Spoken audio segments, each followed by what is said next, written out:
Today in history. 16 July 1935, sunny and vibrant, Oklahoma City, Oklahoma, United States. Dear Diary, today, I got to see something really cool happen. It was the day when the world's first parking meter was installed in Oklahoma City, Oklahoma.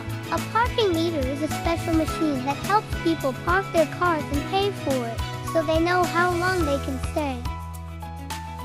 People in the city were having a hard time finding parking spots, and cars were getting all squished up.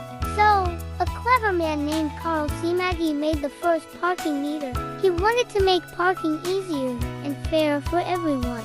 Isn't that neat? Magee created this special machine called the Park-O-Meter. It was installed on the corner of First Street and Robinson Avenue. The Park-O-Meter would take nickels from people and give them a ticket showing how long they could park for. It costed 5 cents per hour. I heard that not everyone liked the parking meter. They thought it was strange and didn't want to pay for parking. But I think the parking meter will help make sure there is enough space for everyone to park their cars. It will probably also help the city bring in money for other things, like making the city even better. My neighbor, Mrs. Smith, told me about how the parking meter changed things. She said before the parking meter, it was chaos. Cars would park anywhere, and it was hard for people to find a place to park.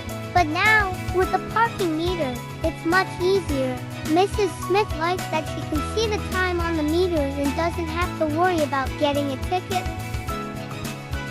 The world's first parking meter in Oklahoma City is such an important event because it helped solve the problem of parking. It made things fair and helped businesses and people in the city. It's pretty cool to think that this little machine in our city is going to make such a big difference everywhere else too.